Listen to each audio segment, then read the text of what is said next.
Sala Interativa. Oferecimento. Loja Centro, o centro de compras. Super Norte, 17 anos com você. Centro-Céu, o shopping do eletrônico.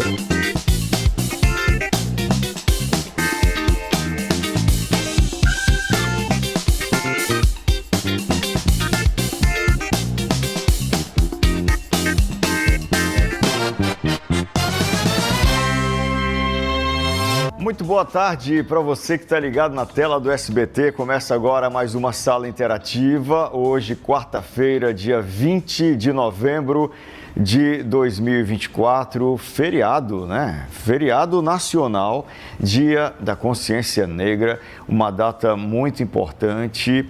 E em função disso, nós gravamos este programa, que será um programa especial para a gente conversar, para a gente refletir, para a gente discutir sobre todos os assuntos, todos os temas que estão dentro deste grande tema que é a consciência negra, como, por exemplo, a questão do racismo aqui em Tucuruí, no Brasil e no mundo, né? Não só em Tucuruí, no Brasil e no mundo. Também a questão da igualdade e da equidade, que são coisas diferentes, mas que se completam também, e a gente precisa estar sempre conversando sobre isso. A gente conversa sobre isso em diversos momentos aqui na nossa programação da Rádio Floresta, da TV Floresta, e neste dia a gente vai conversar um pouco mais. Para isso, recebendo aqui no nosso estúdio da Sala Interativa, não vai rodar, é para rodar a vinheta, produção. Então eu preciso dizer o seguinte, ó, nossa Sala Interativa deste 20 de novembro já está no ar. Está no ar e eu quero apresentar esses amigos que estão aqui no estúdio para a gente fazer um programa super especial neste dia 20 de novembro. Vou começar de lá para cá na apresentação. Meu amigo professor professor mestre Vanderlan Montão. Tudo bem? Seja bem-vindo, boa tarde. Olá, boa tarde a todos, a todas. Para mim é uma satisfação. A satisfação é nossa em recebê-lo novamente aqui, né? Novamente. Ao lado dele está a nossa querida professora Ana Célia. Tudo bem, professora? Seja bem-vinda à Sala Interativa. Boa tarde, tudo bem. É um prazer também imenso, né? Vir aqui nessa tarde representar a minha comunidade, falar um pouco da nossa história, é sempre um prazer. A sua comunidade, que eu sempre falo na Rádio Floresta, Jutaí. Aí a Ju não está aqui. A Ju tá aí assistindo a gente também, né? É verdade, a Ju deve estar aí nos assistindo, né? E daqui a pouco a gente vai conhecer mais sobre essa comunidade Jutaí, a Ju não está aqui, a comunidade de Jutaí, que é uma comunidade que tem muita história para a gente conhecer. Ao lado da professora Ana Célia, professor doutor Oberdan Medeiros. Tudo bom, professor? Seja bem-vindo novamente. Boa tarde. Tudo bom, Marcelo? Gostaria de agradecer, né, pela oportunidade de voltar aqui novamente para dialogar sobre esse tema e encontrar esses amigos aqui também. Né? Uma alegria nossa. Talvez você que está em casa não saiba, o professor Oberdan foi a nossa primeira entrevista no programa Sala Interativa. Lembra?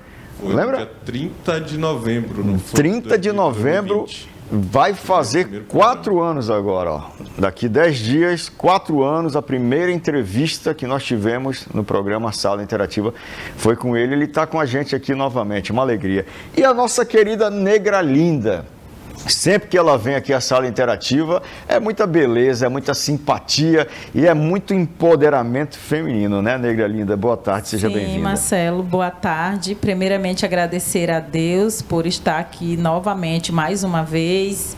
E é isso aí, estou aqui para apresentar e quero ver se eu consigo passar um pouco do meu empoderamento para todas as mulheres pretas de Tucuruí, do Brasil e do mundo. Estou aqui hoje para falar um pouco sobre o empoderamento da mulher preta no mundo. Maravilha, vai conseguir com certeza passar, sem dúvida. Vamos começar o nosso bate-papo. Primeiro, professor Oberdan, A gente não deve conversar sobre esse assunto só nesse dia, né? A gente vem tentando aqui na Rádio Floresta e na TV abordar sempre uma temática ou outra no decorrer do ano inteiro, mas a sociedade, de um modo em geral, já passou a fazer isso também?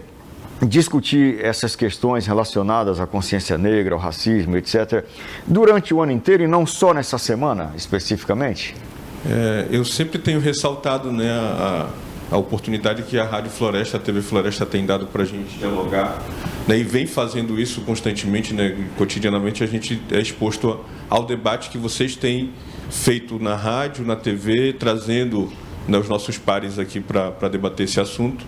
E na nossa sociedade, especificamente no Brasil, a gente tem tentado fazer, né, desde 2003 nós temos uma lei, né, a Lei 10.639, que obriga o estudo da história afro-brasileira e africana nas escolas.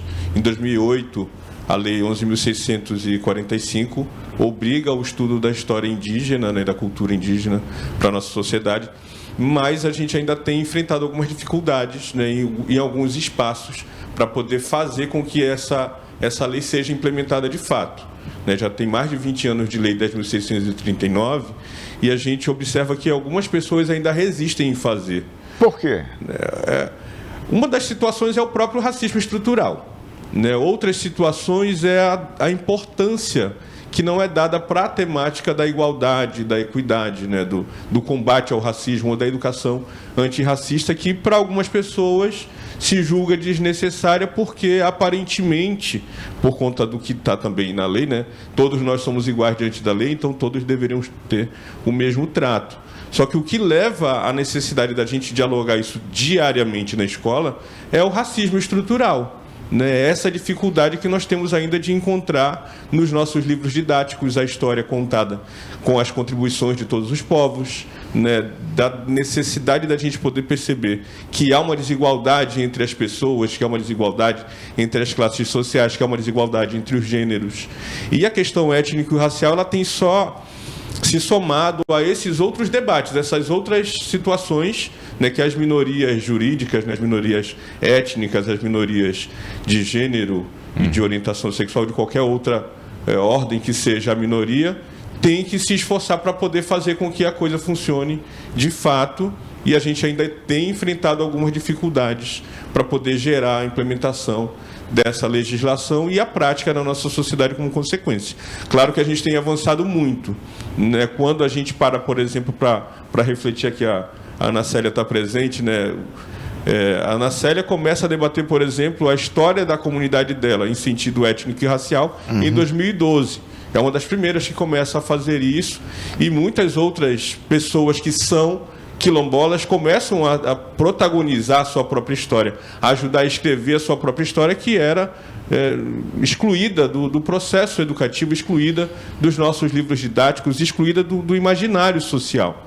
A gente tem avançado bastante, né, mas muita coisa ainda tem por ser feito. Certo. O senhor leciona onde? Tratando, digamos assim, diretamente desse tema, porque eu sei que o senhor dá aula, por exemplo, para turmas de psicologia, né, que deve passar por essas questões também, mas no dia a dia, onde o senhor aplica mais fortemente esses conceitos, ou é de um modo geral mesmo?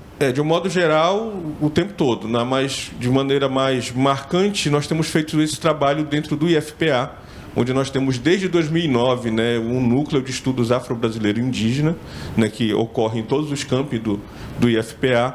Nesse núcleo a gente desenvolve estudos, pesquisas, né, o ensino, a extensão, debatendo as questões étnico-raciais relacionadas à Lei 10.639.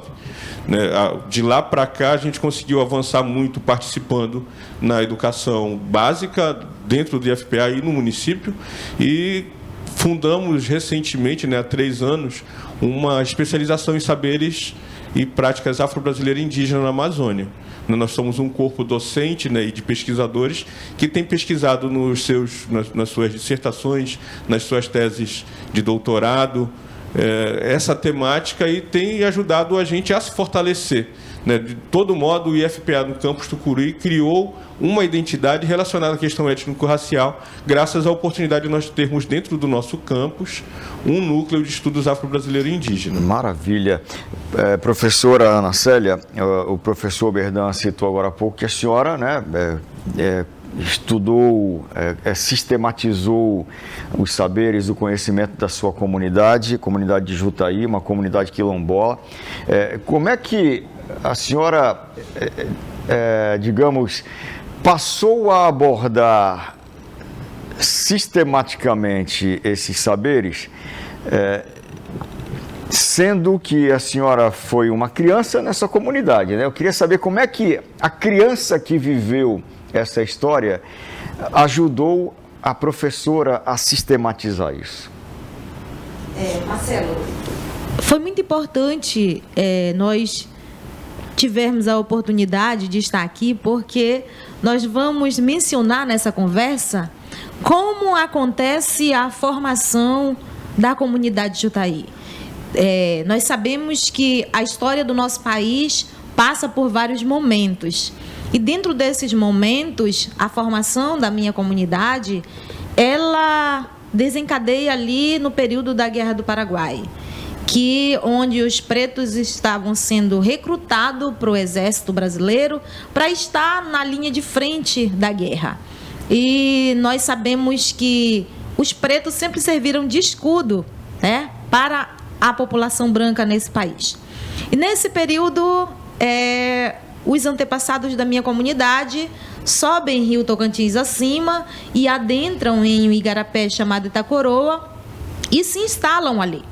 E por conta do conflito entre os indígenas, eles saem desse lugar chamado Itacoroa, e vão para a Ilha Grande de Jutaí e se instalam. Então ficam nesse período fazendo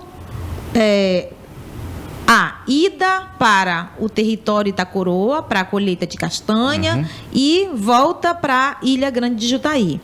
E assim se forma a minha comunidade.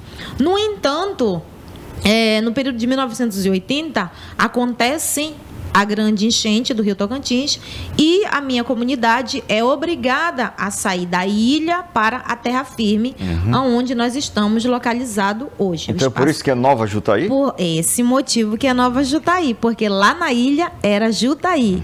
Por conta de uma árvore frutífera, a minha comunidade recebe esse nome, por conta de uma árvore frutífera chamada Jutaí. E aí, quando muda para esse novo território, muda-se o nome, Nova Jutaí. E eu, criança, eu não morava na comunidade, no espaço geográfico a qual nós estamos localizados hoje. A minha família, a família Pompeu, fica no território Itacoroa. Depois do conflito com os indígenas, nós voltamos para lá. Então, só depois do falecimento do meu avô e da minha avó, já depois de mais ou menos 10 anos que a minha avó faleceu, é que nós viemos para a comunidade Nova Jutaí, a qual nós moramos hoje. E eu ouvia, enquanto criança, muito as histórias, né, dos meus tios-avós, dos meus avós, né, contando ali como foi a formação da minha comunidade. E eu sempre tive um sonho, o sonho de me formar e ter um trabalho, porque a minha mãe e o meu pai sempre trabalharam na roça. E eu, criança criada com vó, não sei se tu sabe como é que é, mas eu não andava pisando no chão. Meus avós me carregavam para onde eu precisava ir. E quando eu vim morar com a minha mãe, que meus avós faleceram, eu não queria aquela vida para mim. Nós saíamos bem cedinho para a roça com a minha mãe, no orvalho que caía à noite, as folhas todas molhadas, e eu chorava. E aí eu sempre pensei, eu quero estudar, porque eu não quero ter que levantar de manhã cedo para me vir ser molhada no caminho da roça. Então eu sempre ouvindo as histórias e sempre com aquele pensamento. Entrei na escola muito tardiamente, entrei na escola aos 9 anos de idade. Eu já sabia escrever meu nome, eu já sabia ler algumas palavras com sílabas canônicas, que o pessoal chama de sílabas simples, mas que na educação a gente chama de sílabas canônicas. E então, quando fiz o ensino fundamental, o ensino médio, fiz magistério, e quando foi em 2009, eu fiz um processo seletivo para o IFPA. Passei, não sei se você lembra, mas você ficou me chamando vários dias aqui na rádio. Sim. E como eu não tenho hábito de ouvir a rádio, todo mundo falava, o rapaz lá da rádio tá te chamando. E eu, mas o quê? Esqueci do processo seletivo. Aí a minha tia que morava no Breu, pediu pro esposo dela ir até no Jutaí, me chamar porque era o último dia para inscrição do curso. Então eu saí de Jutaí, cheguei na vila, aí onde está instalado o IFPA, faltava 5 minutos para as 17 horas. Uau. E eu desci aquela escada correndo. Cheguei lá suada. E então eu começo a fazer o curso de graduação em Educação do Campo e tive o prazer de reencontrar o professor Berdan, que eu já conhecia, né, lá de Baião, quando eu fui estudar o ensino fundamental para lá. Que a minha comunidade teve um problema. Nós não tínhamos professores formados para ministrar as disciplinas que hoje a gente chama de 5º ao 9º ano, né? Nós não tínhamos. Nós tínhamos naquele período só o fundamental 1 até a 5ª série. Aí você teve que sair. Tive que sair da minha comunidade, ir para Baião para eu estudar. E então eu começo o curso de Educação do Campo em 2009, em julho de 2009, e encontro o professor, e aí então vai se afunilando a finalização do curso, e é necessário que a gente escolha um tema. E eu com aquela curiosidade na minha cabeça de querer saber mais acerca da minha comunidade e levar esse conhecimento para outras pessoas. Então é que eu começo, faço o projeto, o professor me orienta, e aí a gente começa a escrever. Eu volto na comunidade, começo a conversar com os mais idosos e passo a colher mais informação acerca da minha comunidade. Fazendo uma pesquisa de campo. Exato. É uma pesquisa primária que chama, professor Bernardo? Uma pesquisa exploratória. Exploratória, que não tem dados bibliográficos, né? Depois foi para a pesquisa de campo, sem querer cortar, foi para a pesquisa de campo. E assim, ela me reencontra, mas eu não era professor dela lá em Baião, né? Não. Nós éramos vizinhos, colegas, a gente era conhecido, né? De conviver ali próximo, né? Ela morava próximo lá da casa dos meus pais. E a pesquisa da Ana Célia, ela foi uma pesquisa que também me ajudou a me introduzir mais na questão quilombola. Porque nesse período eu ainda não tinha um objeto em si, né, sobre o que eu ia pesquisar no mestrado, que eu não fazia mestrado. Era 2012, eu entrei no mestrado em 2014. Então, o próprio e estudo... Aí, esse nosso encontro... Sim. O TCC dela foi acendeu uma vocação. Deu um caminho. E aí, interessante, né, para eu devolver a fala para ela, quando eu volto e vejo o que ela produziu na época, ficou com uma qualidade muito boa. Hoje eu vejo o texto dela e não vejo, assim, muita coisa que tem que ser revisitada. Tanto que eu citei, né, informalmente aqui antes da gente entrar, que o texto dela serviu de base para um colega que é amigo meu hoje, encontrei com ele até na semana passada em Marabá, o Inclis, fez a dissertação de mestrado dele, e a base da dissertação foi o texto da Ana Célia. Ou seja, já serviu de pesquisa bibliográfica para outro pesquisador, né? Muito bem. A gente precisa fazer o primeiro intervalo, mas só para fechar essa linha de raciocínio, professora Ana Célia, então, toda a sua vivência e o contato que a senhora teve com os seus antepassados também, né? As pessoas que estavam ali, os mais idosos, né, da sua família, também serviu para a produção desse conteúdo que hoje em dia já serve como fonte de pesquisa para outras pessoas também, né? Exatamente, Marcelo, serviu justamente para isso. Hoje, como o professor mencionou, além do Inclis, nós temos hoje mais duas pessoas que usaram meu trabalho para ser base, pesquisa bibliográfica, né, para a base do trabalho deles. Então, essa vivência na comunidade é que trouxe para a minha pessoa esse conhecimento que eu tenho acerca de o que foi a minha comunidade e o que ela é hoje. Então, é muito importante que nós, por exemplo, como o professor falou agora há pouco, com relação à questão da legislação da Lei 10.639, é importante que esse conhecimento ele seja levado para a sala de aula, para que as pessoas comecem a compreender a sua própria história. Porque o que nós observamos hoje, muitas vezes, é a falta de identidade do próprio indivíduo dentro desses territórios. E é necessário que nós possamos levar esse conhecimento para que as pessoas se apropriem dele e tomem para si esse pertencimento ao lugar a qual ele pertence. Muito bem. É importante isso. Muito bem, a gente precisa fazer um intervalo. Eu queria fazer o programa, era direto, sem intervalo, mas claro, a gente tem os nossos amigos que estão sempre com a gente aqui, trazendo as mensagens do comércio no nosso programa. E só para eu não perder também o link do que você falou agora, Ana Célia, professor Vanderlan na volta, para a gente conversar um pouquinho também com a Negra Linda também, nesse bate-papo. Professor Berdão, uma vez, quando eu entrevistava no podcast da Floresta, e eu citei a Filipa Aranha, né, que é uma personagem, uma pessoa, né, dessa história também, que eu me apaixonei por tudo que ela fez, mas existiram, lembra que o senhor falou, existiram outras pessoas também com essa ação guerreira, né, de resistência, além da Filipa Aranha, né?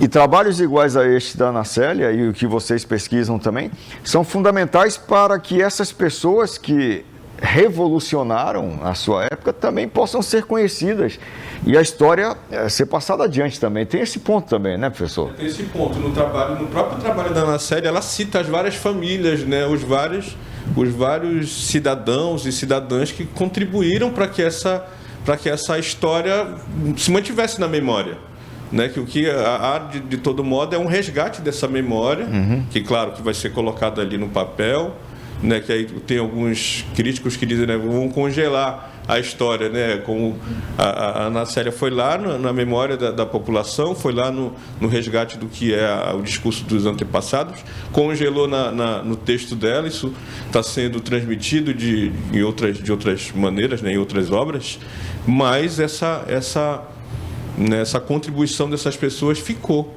né? Eu queria também chamar a atenção, né, mandar um abraço para o Haroldo, né, que é o colega da Ana Célia, que foi quem também ajudou bastante no momento de desenvolver essa pesquisa, que foi feito um trabalho em dupla, né? O Haroldo está lá na comunidade ainda, né, também. O Haroldo é da comunidade Muru. Lá do Muru. E como a gente é próximo, nós decidimos fazer o trabalho junto, porque ele já tinha pensado em pesquisar a minha comunidade. Aí quando nós conversávamos e ele falou assim, Ana, qual será o teu tema? Que eu falei para ele falou assim, é sério? Eu falei, sim. Aí ele falou, pois vamos fazer o trabalho junto? Vamos. E aí fizemos o trabalho junto. É uma pessoa que contribuiu realmente muito para esse trabalho. E aí a gente fica pensando, né? Quando eu citei agora há pouco, ontem a gente estava na Cabana Cultural, né, com o Judival, a professora Socorro, que naquele momento histórico muitos fizeram, né? Essa história está sendo recontada hoje e atualmente muita gente tem feito. E por conta ainda dessa questão do racismo, da falta de valorização dessas pessoas, esse trabalho acaba sendo invisibilizado. É como pensar, por exemplo, hoje o que é o papel do Cabana Cultural. Né? Ontem eu estava presente na fala, né, na roda de conversa dos dois, e eu vi muitos outros detalhes que visualmente a gente não percebe, do tanto que é importante o trabalho que os dois e o grupo Abadá Capoeira tem feito aqui, né, que eles fazem ensino, eles fazem extensão, eles fazem um trabalho que é de educação, mas eles estão resgatando pessoas, estão tirando meninos da rua, estão ajudando pessoas a se profissionalizar, não na capoeira, mas ali acabam encontrando naquele ambiente situações que levam essas pessoas a se desenvolverem enquanto cidadãos também. Parabéns para eles também e para vocês, porque vocês também, cada um com a sua subjetividade, particularidade, seu jeito, também está ajudando a fazer essa transformação. A gente vai para o intervalo, mas antes tem recadinho aqui no Bom Dia já. Bom Dia lá na rádio. Tem recadinho aqui. Como é que é, produção? Um recadinho do Supernorte. Vamos lá, então. Se você quer mais qualidade, melhor atendimento e mais segurança na hora de comprar suas carnes, pergunte para os nossos açougueiros especialistas. No Supernorte, temos os produtos JBS e o açougue Free Boi Mais, sempre com a seleção dos melhores cortes para suas receitas. É só pedir e a nossa equipe estará pronta a lhe atender. Açougue Free Boi Mais, Supernorte, 10 lojas na região para melhor atender a você. E claro, meu querido e minha querida, você vai levar essa qualidade para sua casa também. Vá agora mesmo ao Supernorte, mais perto de você. Intervalo, daqui a pouquinho tem mais sala interativa especial. Vamos lá.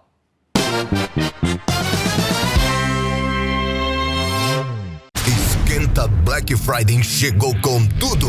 Capinhas com preços a partir de R$ 9,99.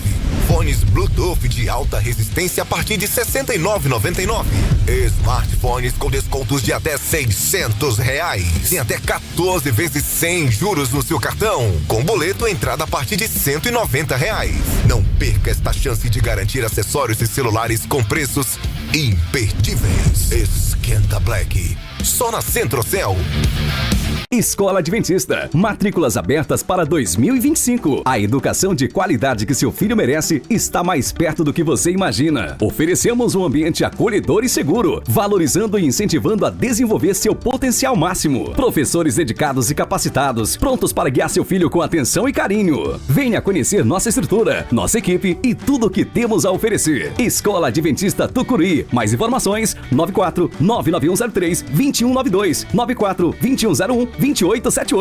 Atenção ao comunicado da Loja Centro. Se você quer preço baixo, facilidade de pagamento no carnê ou cartão, chegou a hora. É isso mesmo, chegou o esquenta da Black Friday na Loja Centro. Smart TV 32 polegadas a partir de R$ 999,90 à vista ou nos cartões. Ventilador Britânia de coluna somente R$ 239,90 à vista ou nos cartões. E lavadora Sugar 8 quilos a partir de R$ 399,90 à vista. Tá barato demais, é o esquenta da Black Friday na Loja Centro, o centro de compras.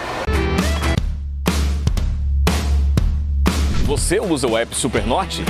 Sabia que com ele, além dos descontos do clube, você pode ganhar cashback, você participa de diversos sorteios e agora você também pode fazer suas compras sem sair de casa. Baixe agora mesmo o app Supernorte, confira as promoções, fique de olho nas novidades, faça suas compras direto pelo app e receba em casa. App Supernorte, orgulho de ser paraense.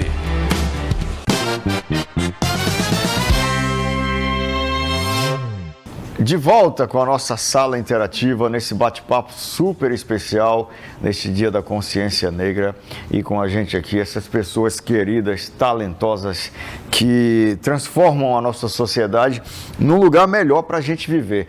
Vamos conversar nesse bloco também com a Negra Linda e com o professor Vanderlan. Mas antes, uma pergunta para todos. Negra Linda, você nasceu aqui em Tucuruí ou veio para cá? Novamente, né? Olá. Olá de novo. Isso. Eu vim do interior do Maranhão. Sim. Tem uma vasta história para contar. Vou resumir, pegar um pedaço do resumo do resumo. Cheguei, imagina, vim do interior do Maranhão, com 7 anos e pouco de idade. E caí lá no Getate, quando chamava o Getate de invasão. Não tinha nem rua, não tinha asfalto, não tinha rua. A gente caminhava pelas varetas. Eu lembro de uma vez, minha mãe mandou pegar um ferro, a brasa, na casa da minha tia, Naí. Ferro de passar. Ferro de passar, emprestado, que pegava. Botava a brasa ali pro bicho tem muita história. E eu demorei com esse ferro, pegando jabutizinho novo no caminho. Uau! Né? Aí quando eu cheguei em casa com aqueles jabuti, casco molinho, vai deixar lá onde você encontrou. Então, isso são memórias, né? Sim. E eu venho de uma família de preta, né? Minha mãe é preta, meu pai preto. O pai do meu pai era branco de olhos azuis, com aquele sinalzinho de carne na cabeça. E eu saí puxando para minha avó, minha mãe também negra. O pai da minha mãe era índio. E deu essa mistura. E nós somos 7 mulheres: Célia, Silva, Sandra, Jace, Jússi, Debit. Minha mãe ainda adotou uma, que é Dere Trindade, né? Ficou 8 filhas, 8 irmãs. E eu creio que eu sou diferente de todas, que a minha mãe me fala isso, né? Primeiro, bonita, negra, linda. Sim. Eu sempre já nasci com cabelo assim. E na hora de ir para a escola de manhã, minha mãe queria pentear e sempre fui muito, sabe, revoltadinha. Eu falava, eu não quero trança. Minha mãe fazia 8 tranças, começava cedo, bem cedo, acho que ainda não tinha nem clareado o dia. E eu ia com o caderno feito de papel de embrulho, né? Eram as 6 folhas. Aí toda vez que comprava açúcar, pegava e fazia as páginas. E eu parava lá perto de um homem chamado Capa Verde, no interior do Maranhão, Pindaré Mirim, olha só. E eu desmanchava essas tranças. Eita, uma vez minha mãe foi atrás de mim, foi couro. Eu falava assim, eu não quero usar trança. E ela passava o pente quente também para alisar. Eu cortava tudo alisado. Eu queria era assim. Então, desde criança, eu já nasci com a revolta da pretura no couro. E eu falava para minha mãe, quando eu crescer, eu quero ser cabeleireira, eu quero andar só maquiada, só arrumada. E ela falava, tu vai ser professora. Eu falei, eu quero ser cabeleireira, manicure, eu quero viver toda maquiada. Então, eu sou uma mulher que eu já nasci empoderada. Eu nunca me senti vítima, não sou vítima de nada. E eu sempre... Se alguém falar para mim que eu sou feia, ixi, Deus o livre. E sempre eu fui empoderada. Quando eu tinha uns 8 anos, eu fiz um evento. 8 anos de idade. Oxe. Lá no Maranhão ainda ou já aqui? Já estava no Jetati. Já aqui no Eu lembro muito bem que era no comércio do seu Zé Arara, lá na Avenida Brasil. Qual foi o evento que você fez?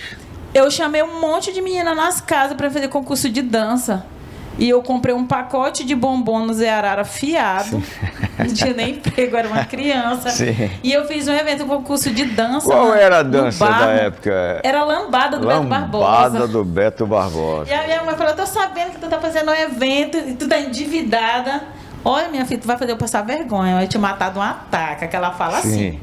E eu fiz esse evento e deu, foi muita gente. Que maravilha. E é desse jeito. Eu falava, eu quero ser bacharel. Estou concluindo meu bacharel. Em nome de Jesus, quero fazer perícia criminal, que eu coloquei. Você está estudando o quê? Direito?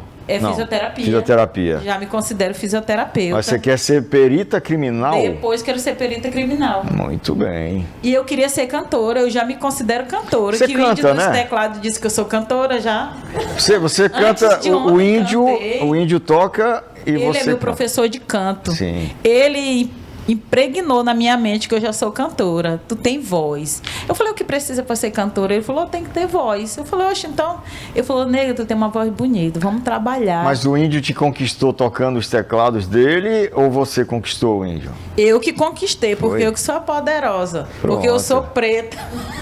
Eu falo isso Pronto. pra ele, quando alguém pergunta, ele te conquistou com a música, tu se aproveitou. Não, eu que conquistei, porque eu que sou preta, eu que sou bonita, que sou empoderada. Agora Negra Linda, para quem está assistindo a gente agora e está percebendo essa força que você tem, esse empoderamento que você tem, e a gente ainda tem muitas mulheres que sofrem, mulheres pretas que sofrem com essa questão de um racismo que existe e é presente na nossa sociedade. Você falou a questão do cabelo, por exemplo, né? Sim. Tem muita gente ainda que não aceita o cabelo que tem, quer alisar, faz chapinha, cada um escolhe aquilo que quer, não tem problema. Mas eu estou falando para você nesse momento, dar uma mensagem para aquela pessoa que quer ter essa autoafirmação, mas que ainda dá muitos ouvidos para essa coisa que o pessoal chega e fala, olha como é que é o cabelo dela, olha como é que é o cabelo dele. Eu sofri isso na infância, já falei para o professor Berdan também. Essa pergunta ela é bem objetiva. Como é que é? Para quem está assistindo a gente, ainda não deu essa virada de chave que você deu com 7, 8 anos de idade. Eu, desde criança, eu já nasci empoderada, eu já nasci bonita, eu já tenho essa visão, isso é coisa minha. Certo. E eu sou cabeleireira, né? Eu acho que muitas pessoas sabem que ultimamente está migrando para Negra Linda, mas eu sou proprietária do Espaço Negra Linda.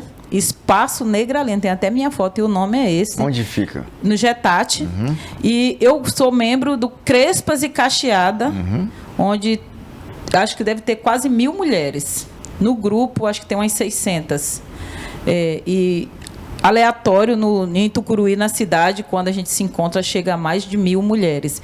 Então, eu sou dona do Espaço Negra Linda, que muitas clientes minhas falam que lá é um centro de fisioterapia.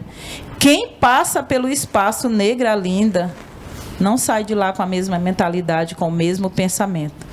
Porque hoje mesmo foi um dia, nós fomos para uma festa, antes de ontem tocar uma festa, no qual até cantei uns brega lá. E meu cabelo estava só... Eu falei, meu Deus, como que eu vou gravar, Senhor? Depois, falei, não, mas eu sou maravilhosa. Eu não tenho... Aí tem dia que eu falo, não, hoje eu vou pentear. Depois eu olho e falei, não, amanhã. Não. E com isso leva quase um ano. Aí eu só lavo. O importante do cabelo é você higienizar o couro cabeludo.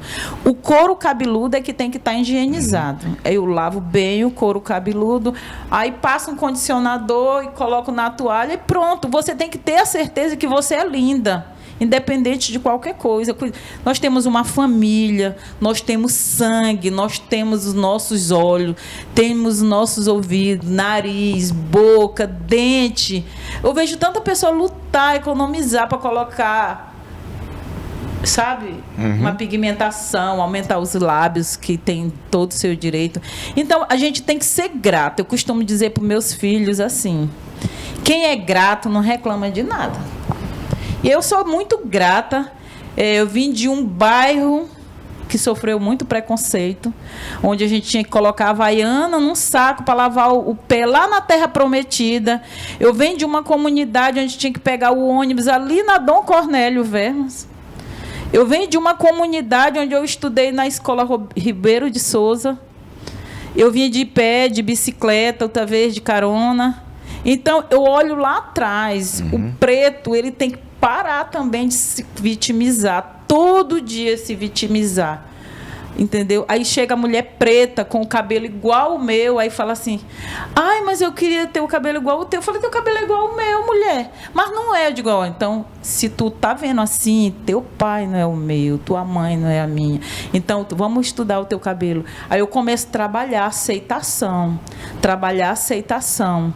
Eu, aonde eu chego, eu boto é o pé. Eu sou babadeira. E é desse. E quem me conhece sabe. Eu fiz o curso de operador de máquinas pesadas ano passado. Aí o pessoal pirou. Aí o pessoal pirou. Eu fui lá para a Expotuca e eu no tratorzão. Tchan. O professor, meu Deus do céu, vai morrer. Morre, nasce, morrer em terra. Então, eu tenho N cursos profissionalizantes. Eu sou operadora de máquinas pesadas. Sou cabeleireira. Futuramente, em dias contados, serei bacharel em fisioterapia. Estudando na marra. Tem dia que não tem gasolina, tem dia que o pneu da moto fura. Tem dificuldade? Tem. Sou mãe de 2 filhos pretos, belíssimos. Sou mãe do Boto. Um beijo pro Boto. Um beijo pro Leonardo, um negro muito parecido com esse. Eu acho que se os dois ficarem de frente um com o outro... O meu filho caçula é mesmo que tá olhando esse. E eu tenho 4 netos misturado com a família Souza. Laura Souza, Emanuel Lucas, Miguel, Maia. Então, eu tenho 4 netos. Então, o que eu espero? Eu vou romper o preconceito? Vou. É hoje? Não sei. É amanhã? Também não sei. O que eu tenho certeza é que eu vou trilhar. Eu vou trilhar, eu vou me formar, eu vou estudar e eu não vou parar por aqui. Então, meu bem, abre que a negra linda quer passar. Show de bola. Que beleza, negra linda. Professor Vanderlan, essa força que ela tem é algo impressionante, né? Isso é muito importante, né? A gente precisa ter isso, né? Essa perspectiva, você percebe que a perspectiva da negra e da Célia, aparentemente, mesmo tratando de um racismo, ainda são perspectivas de memória afetiva diferentes. Então, a negra, ela tem uma perspectiva de vida diferente, de uma trajetória inicial da Célia. E a gente percebe nas diversas centenas, milhares de outras mulheres que estão nos ouvindo aqui agora, e cada uma com a sua história. E quando eu estou falando de perspectiva e memória afetiva, eu estou falando de mulher negra. Essa semana eu estive aqui nesse estúdio e, providencialmente, eu estava assentado bem próximo no mapa onde está a África. E eu percebo... No estúdio, só me permite, do TJ Regional. TJ, isso. Que é bem aqui do ladinho da gente. Eu estive, perdão. E eu tive uma perspectiva sobre isso, já fazendo uma fala do que você começou o programa falando sobre equidade e igualdade. A questão da igualdade racial, ela não precisaria existir essa fala se nós de fato tivéssemos no termo da lei, na efetivação da lei, igualdade racial. Não precisávamos comentar sobre igualdade racial, se nós de fato estivéssemos no cumprimento da lei o termo igualdade. Mas o termo equidade racial se refere ao equilíbrio das raças, né? É o fazer, é o ser. A negra com a sua perspectiva de vivência, memória afetiva, a Ana Célia com a sua perspectiva de mulher também com memória afetiva, apesar de serem histórias diferentes, mas elas se correlacionam e se trançam no mesmo objetivo, no mesmo trajeto, são origens diferentes. Perspectiva de uma mulher negra da região do Pindaré Mirim, se eu não me engano, fica ali Santinense, ali pertinho, né? Então, e aqui a trajetória de uma mulher negra. E quando eu falo do mapa ali, eu estou me referindo especificamente a várias Áfricas. É como se no Brasil nós tivéssemos várias Áfricas. Então, cada país africano se refere a várias culturas originárias diferentes. Então, nós temos essa questão. Um segundo conceito bem específico, bem mais equilibrado, sobre a questão de equidade racial, é quando nós olhamos para a nossa legislação e percebemos ainda essa falta do entendimento lúdico das questões. Quando o Oberdan estava falando no primeiro bloco sobre a questão da nossa falta do que há nas instituições, o racismo estruturalizado, enfim, me fez lembrar de algumas questões que ainda estamos em passos muito curtos para atingirmos aquilo que a lei determina. Então, a Lei 10.639/2003, citada pela Ana Célia, citada pelo professor Oberdan, estamos muito tímidos nesse aspecto. Não o movimento negro, não são os professores, mas as instituições. As instituições ainda têm passos muito tímidos para esse aspecto. Recentemente eu assisti uma reportagem, inclusive num portal, onde uma negra norte-americana se sentiu, ela achou estranho o fato do racismo no Brasil ser crime, enquanto que lá nos Estados Unidos, de onde eu vi, o racismo não é crime. E ela achou isso estranho. Nossa, que surpresa saber que o racismo aqui no país de vocês é crime. Onde ela vem de uma cultura que se determina a ser racista. Eu sempre digo isso nas nossas falas, que há uma diferença entre esse racismo estrutural, que nós temos aqui, estruturalizados aqui, histórico, inclusive, do racismo praticado em outras nações, sem citar nomes. Mas aqui no Brasil, nós não nos aceitamos racistas. Eu sempre faço essa pergunta, aonde é que você guarda o seu racismo? Pois é, nós não nos aceitamos racistas, mas ele existe na nossa sociedade. Perfeitamente. Né? Aí a gente tem o caso da Espanha, um outro país, onde o Vinícius Júnior está sofrendo muito com o racismo escancarado, aquele da pancada mesmo, né? Da pancada que ele sofre, não no campo de futebol, mas da pancada que vem da arquibancada, né? E aí você percebe, por exemplo, com relação a esse racismo que é praticado não só no esporte, mas de forma mais contundente, você percebe a negra linda colocando um autoempoderamento das mulheres. Enfrentem. Então, eu já nasci assim, empoderada. Onde outras mulheres não tiveram esse autoempoderamento inicial, de repente por uma cultura familiar, por uma cultura social, uma cultura religiosa que o faz. Então eu sempre digo que as pessoas não nascem racistas, elas se fazem racistas ao longo desse tempo, de acordo com a aculturação que se tem. Então, há um processo de gentrificação muito forte nas culturas urbanas, que inclusive marca, e até para a gente fazer um fechamento da fala, recentemente também eu gosto de assistir muitas reportagens, ler sobre esse aspecto, sobre a estrutura de como o Brasil foi formado socialmente. Eu faço um apelo a vocês lerem o livro do professor Dr. José Gessé de Souza, quando ele fala assim, como o racismo descobriu o Brasil, onde ele mostra as estruturas da formação social e política do Brasil baseado nos alicerces do racismo. Então, a forma como a estrutura racializada da política, da legislação, desse racismo estruturalizado, do que acontece aqui fora, né, do Brasil, é baseado nessa estrutura colonizadora. Então, nós temos que pensar no decolonialismo, contracolonialismo, né, pós-colonialismo. Então, esses conceitos na academia são muito discutíveis, mas a gente precisa ser mais praticado dentro da nossa sociedade. No dia a dia, né? A gente precisa fazer mais um intervalo e na volta a gente segue com esse bate-papo super importante aqui na nossa sala interativa. Mas antes tem recadinho do Mix Mateus. Boa tarde para você que está ligadinho no Sala Interativa. Boa tarde, Will. Boa tarde, Juarez. Boa tarde você que está em casa. E hoje é o quarta-feirão do Mix Mateus, com ofertas irresistíveis no nosso setor de hortifruti. Venha conferir. Batata lavada ao quilo, R$ 5,99. Cenoura ao quilo, R$ 2,99. Maracujá ao quilo, R$ 9,99. Melão amarelo ao quilo, R$ 3,89. Ovos Viana branco, 20 unidades, R$ 9,99. É isso aí. E além de todas essas ofertas, no Mix Mateus você pode concorrer a prêmios em dinheiro com o Super Troco. Comprando pontos no valor de 10 centavos a R$10, você pode concorrer a prêmios em dinheiro de até R$500 mil. E para ficar por dentro dessas e outras ofertas, aponte a câmera do seu celular para esse QR Code, siga o passo a passo e receba em primeira mão todas as nossas ofertas e promoções. Mix Mateus. É bom no varejo, melhor ainda no atacado. dia 22. Vem pro último esquenta Black Friday do Mix Mateus. Esquenta Black Friday chegou com tudo. Capinhas com preços a partir de R$ 9,99. Fones Bluetooth de alta resistência a partir de R$ 69,99. Smartphones com descontos de até R$ 600. Tem até 14 vezes sem juros no seu cartão. Com boleto, entrada a partir de R$ 190. Não perca esta chance de garantir acessórios e celulares com preços imperdíveis. Esquenta Black. Só na Centro-Céu.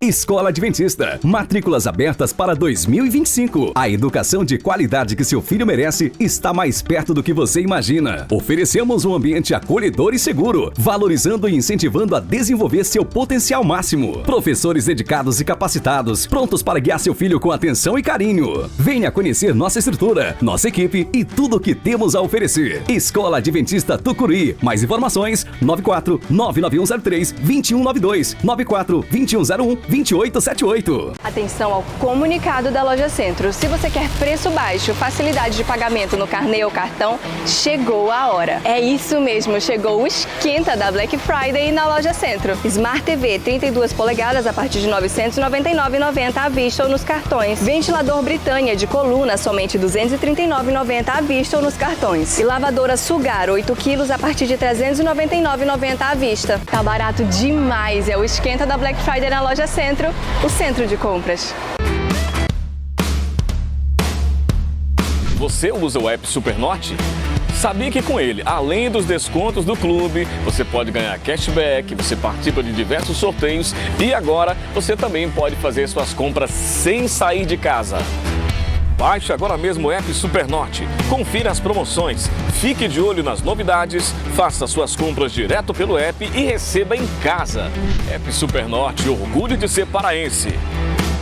Eu vi lá o resgate, aí comecei a pegar o dinheiro. Eu falei, não dá nada não, vou pegar o dinheiro. Comecei, minha filha me chamou pra sair, eu parei. No outro dia, de novo, eu falei, nossa, telecena. Aí eu pensei, sabe de uma coisa? Eu vou resgatar outra telecena.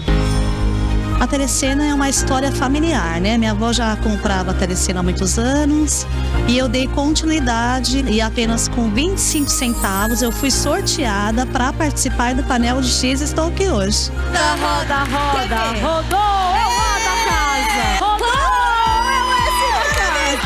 Yes! Vai, é o A.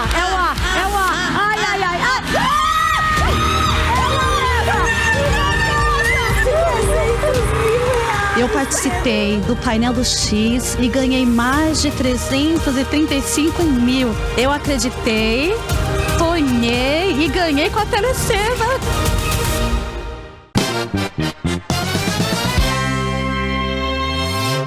De volta com a nossa sala interativa nesse feriadão especial. Aliás, professor Bernão, agora virou feriado nacional, né? Porque não era, né? Não era. Alguns municípios, estados, né, já tinham definido o feriado, agora é feriado nacional. Como outras datas, né? Como pensar o dia do candomblé e das religiões de matriz africana também no 21 de março. Eu acho que já tinha passado do tempo de ser feriado nacional, né? Sim. E aí a questão, né, de demarcar a data, mas como núcleo e tal, mas a necessidade de se debater cotidianamente é algo Sim. muito O senhor tocou num ponto que é a questão da religião, né, de matriz africana. Esse seria ainda um ponto de muito preconceito da nossa sociedade com essa questão, quando a gente fala de questões étnicas,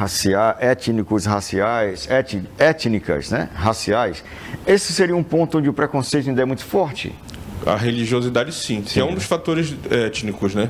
Que a etnia é o quê? É religião, língua e costumes. E a religião de matriz africana, ela passa por esse processo de racismo, o racismo religioso, por conta da origem em si. Né? Por que é que a gente convive com as várias outras religiões do mundo sem preconceito e elas são professadas no Brasil? E quando se trata das de matriz africana, não. Uma outra coisa que eu vejo muito debate a respeito é do porquê que tem que ter o Dia Nacional das religiões de matriz africana e do candomblé. né? Eu já acho que a gente deveria ter um dia para cada religião, inclusive. Né? E não só para as religiões de matriz africana.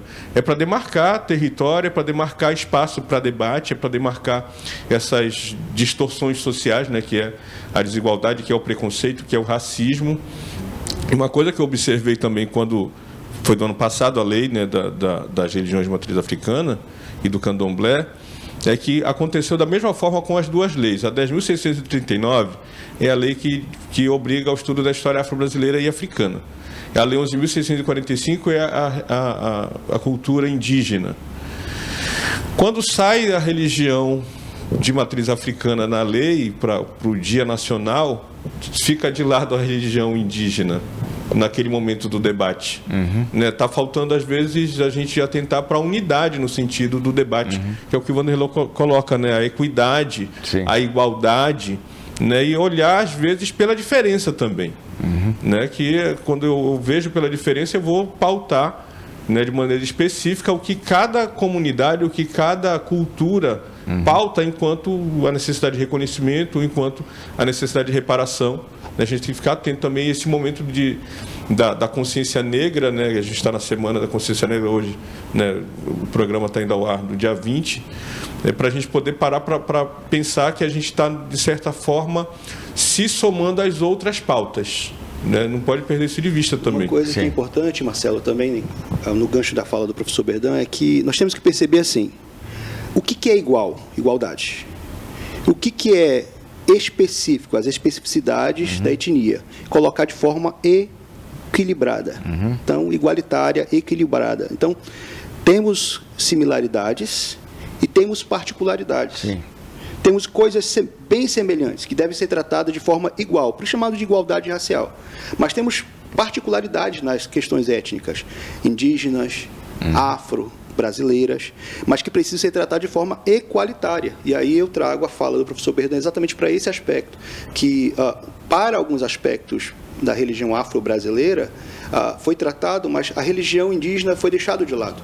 Então, esse conceito foi colocado de forma não equitária. Então, é esse ponto que eu gostaria de fechar. E a questão da equidade, eu também estava pesquisando um pouquinho antes da gente conversar aqui no programa, e aí fui nesse ponto da equidade, né? Igualdade, nós somos iguais, somos seres humanos, a gente raciocina, enfim, somos da mesma espécie, colocar assim para a gente entender de um modo geral, né? Mas a questão isso é igualdade, a questão da equidade a condição que uma pessoa ou um grupo, né, social tem é diferente da que um outro tem. Então, como é que essas pessoas que são iguais perante a lei vão alcançar as mesmas oportunidades, né? Se elas não têm as mesmas condições para alcançar essa oportunidade? Aí vem a questão da equidade, né? Tentar esse equilíbrio, né? Professora Ana Célia, a escola quilombola, ela também é vista, né, pelo governo brasileiro, né, pela República Federativa do Brasil, como algo que precisa de atenção, né, de uns tempos para cá, né? Como é essa questão da educação lá na escola quilombola? Se a gente tem, de um modo em geral, uma visão muito eurocêntrica, né, do europeu sendo o centro do mundo, conquistador, né, e essa visão dele sendo impregnada há séculos, né? Como é que é essa visão na escola quilombola? O que é possível fazer de transformação nesse sentido?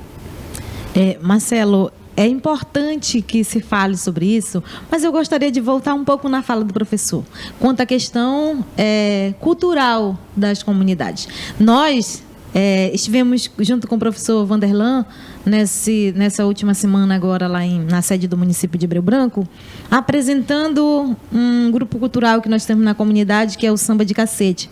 O nome do grupo é Raízes do Quilombo. E muitas vezes nós somos recebidos com preconceito. O pessoal não consegue entender, por causa dessa fala que o professor Vanderlan fez, de como foi formado a sociedade brasileira. né? Não consegue compreender que cada grupo tem sua especificidade, infelizmente. Mas, voltando na educação escolar quilombola, nós, da Escola de Itaí, temos a grata satisfação de ter em nossa escola o corpo administrativo formado por filhos da comunidade, né? Então, essa educação ela tem sido implementada com mais vigor dentro da comunidade, né? Com mais ênfase por causa dessa questão. Porque hoje nós podemos contar com os professores que são filhos da comunidade. Nós temos, se não me falha a memória, 2 funcionárias que não são da comunidade, que vieram de outra localidade, prestaram concurso público no município e estão trabalhando na nossa escola. Então, isso fez com que nós, enquanto educadores, trouxéssemos para dentro da nossa instituição educacional os saberes da comunidade. Durante o ano letivo, é rotineiro nós trazermos para as salas de aula os mais idosos da nossa comunidade para vir contar a história, para saber como era a forma que eles pescavam, como era que eles caçavam, como era a forma de construir as moradias. Então, isso é muito comum. E, graças a Deus, com essa possibilidade de nós termos conseguido formar as pessoas da nossa comunidade na questão profissional de professor, nós hoje, assim como professor, a gente encontra muitos, como é que eu posso dizer? Muita dificuldade, né? Por conta de que a própria Secretaria de Educação, ela não tem um corpo administrativo voltado para pensar nessa questão de uma educação escolar quilombola. Porque as pessoas que hoje estão lá, poucos conseguem compreender essa situação, né? Antes de nós entrarmos no ar, nós conversávamos, né? Hoje nós temos, por exemplo, uma profissional da nossa comunidade que faz parte do corpo administrativo da Secretaria de Educação. Isso tem nos possibilitado também trabalhar dentro da nossa escola essas questões. Tá? Até porque nós não recebemos somente alunos da nossa comunidade. Nós recebemos alunos das mais variadas comunidades do entorno do nosso quilombo. Então, nós temos tentado também mostrar para esses outros alunos que nós somos, como diz o Derlan, essa comunidade com uma especificidade diferente, tá? Para que as pessoas comecem a compreender. O professor falou de algo importante aqui, da questão da legislação. Nós temos legislação que regulamentam a educação escolar quilombola, mas, infelizmente, ainda hoje, tem pessoas que não conhecem a legislação, que quando nós mencionamos a legislação, as pessoas ainda se assustam. Como assim tem uma legislação específica para a educação escolar quilombola? Sim, existe. Até porque os movimentos negros no Brasil, eles têm sido, ao longo do tempo, esse objeto de busca, né, da discussão de formar essa legislação, de que essa legislação vinha para contribuir no sistema educacional, para mostrar para a sociedade que existe isso que o professor Vanderlan falou, a especificidade de algumas comunidades. Sobre essa questão da legislação, Marcelo, só para fazer um adendo, vou citar algumas, tá? A Convenção 69, né, a Organização Internacional do Trabalho, então, rege sobre a questão das leis relacionadas às comunidades tribais e tradicionais, Convenção 69. Nós temos a Lei 6040, que fala sobre territorialidade e território, demarcação geográfica e territorialidade E sobre a Lei 6040, não sei se você percebeu, mas na fala da professora Ana Célia, você percebeu muito a palavra minha comunidade, nossa comunidade, que é assim que nós, quilombolas, nos encontramos. A minha comunidade, eu sou da comunidade Menino Jesus de Petimandeua, que pertence à cidade de Inhangapi, no nordeste do Pará, mas que é pertinho de Castanhal, da qual, como a minha mãe trabalhava no Hospital Magalhães, Francisco Magalhães, que era técnico de enfermagem, então ela decidiu que eu nasceria no hospital onde ela trabalharia, mas eu retorno à comunidade, então, como originário da comunidade. Então, temos essa questão da fala, minha comunidade, nossa comunidade. E aí, para fazer uma tratativa numa pergunta que você fez, nós temos na escola, na educação escolar, duas questões. Existe a educação escolar quilombola e a educação quilombola. São termos conceituais diferentes. A educação escolar quilombola ela é regida pelo Ministério da Educação, com Secretaria de Educação, enfim, Diretoria Regional de Educação, enfim. E existe a educação quilombola, que não é regida especificamente pelo Ministério da Educação. Mas que são os saberes da comunidade. Exato. E, para finalizar, temos uma outra questão que é importante. As escolas ainda estão timidamente tratando da Lei 10.639/2003, quando se fala, por exemplo, de um currículo que não é adaptado à escola.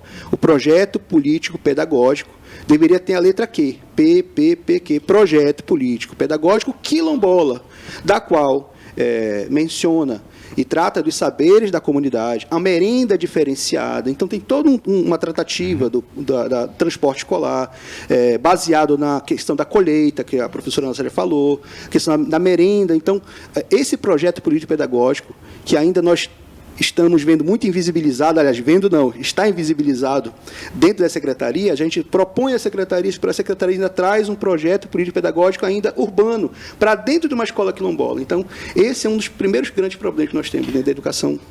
Muito bem. A gente precisa ir para o intervalo. A produção está me dizendo aqui que o nosso tempo de 1 hora já foi, produção.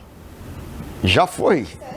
Passou voando. A gente vai fazer o intervalo e na volta a gente volta só para agradecer essas pessoas queridas que estão com a gente aqui. É rapidinho, a gente volta.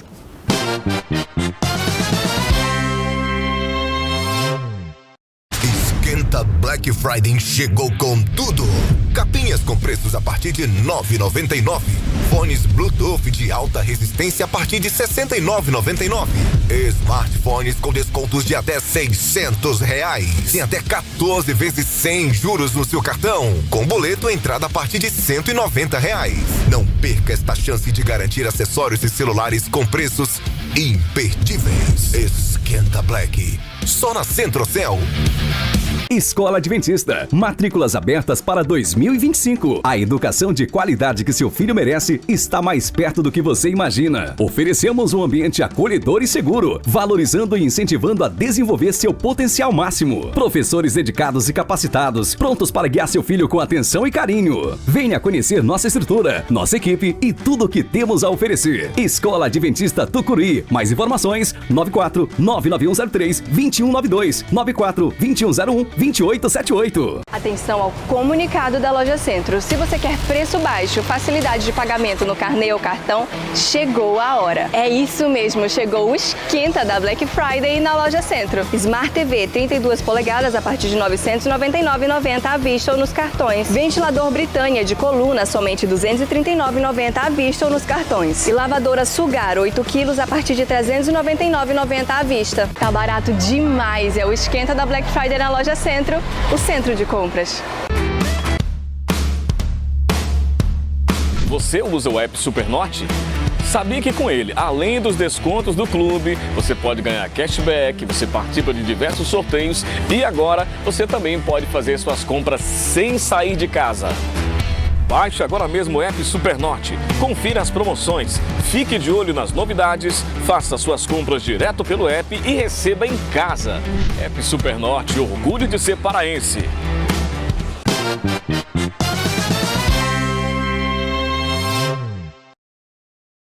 De volta com a nossa sala para agradecer essas pessoas queridas que estiveram com a gente nesse programa especial. Nosso tempo está super estourado, mas eu quero agradecer professor mestre Vanderlan Montão, volte sempre, muito obrigado. Professora Ana Célia, volte sempre também, um prazer tê-la aqui. Professor Dr. Oberdan, sempre muito bom reencontrá-lo e a gente conversar. Negra Linda, continue aí com essa força maravilhosa. desse empoderamento feminino. Muito obrigado a todos. Vocês enriqueceram muito esse nosso dia. Aliás, o nosso dia a dia, porque eles estão aqui transformando a nossa sociedade num lugar melhor para a gente viver, como eu falei no bloco anterior. Sala de hoje fica por aqui. Forte abraço e até a próxima.